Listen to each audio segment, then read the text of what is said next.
Bread எடுத்து இந்த மாதிரி பீசஸா கட் பண்ணி வச்சிருக்கிறேங்க. இந்த பிரெட்டை வந்து நம்ம ஃப்ரை பண்ணி எடுத்துக்க போறோம்.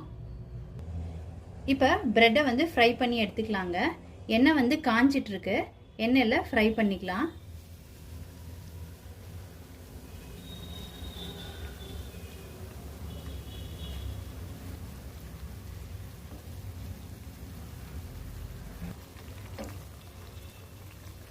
இந்த மாதிரி எண்ணெயில ஃப்ரை பண்ணி எடுத்துக்கோங்க.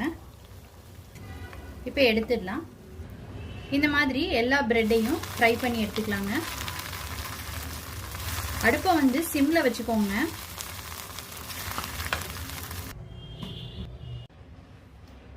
இப்போ ஒரு பேன்ல நெய் சேர்த்துக்கிறேங்க.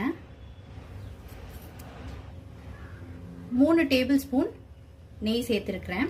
இதில் முந்திரி பருப்பை வறுத்து எடுத்துக்கலாம்.